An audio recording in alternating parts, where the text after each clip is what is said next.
Brought to you by Penguin.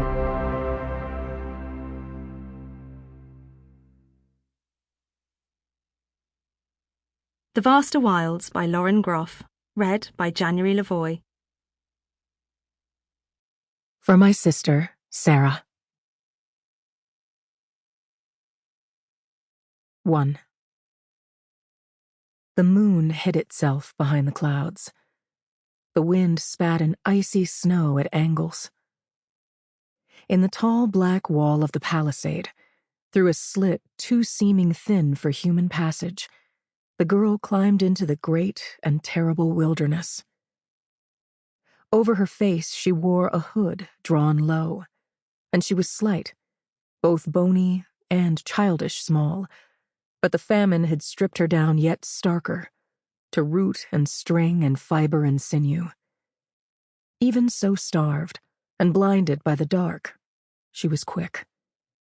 She scrabbled upright, stumbled with her first step, nearly fell, but caught herself and began to run, going fast over the frozen ruts of the field and all the stalks of dead corn that had come up in the summer, already sooty and fruitless and stunted with blight. Swifter, girl, she told herself, and in their fear and anguish, her legs moved yet faster.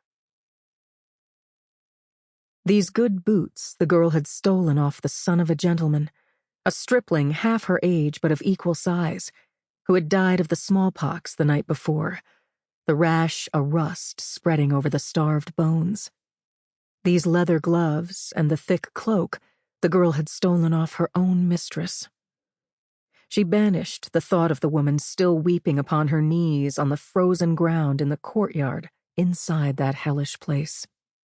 With each step she drew away, everything there loosened its grip on the girl.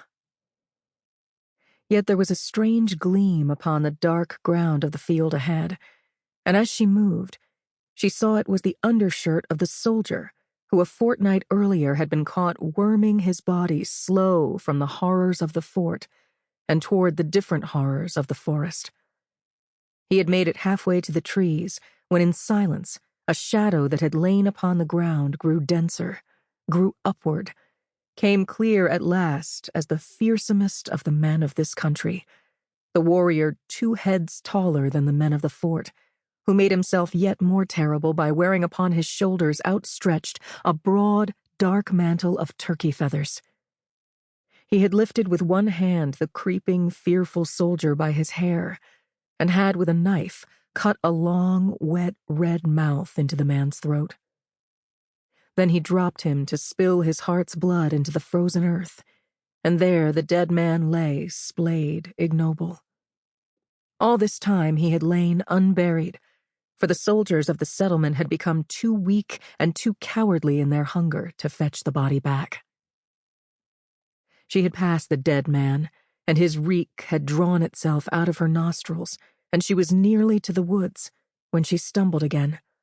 For the thought of these 2 men gave rise to thoughts of other men who lurked, perhaps, in the woods, men out there hidden and awaiting her.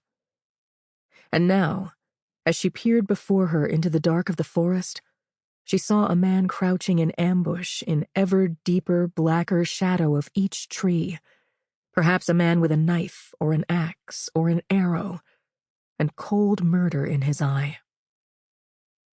She stopped her running for a breath, but she had no choice. She took her courage up again, and she ran on. And as she ran, each imagined man in passing revealed himself to be mere shadow again.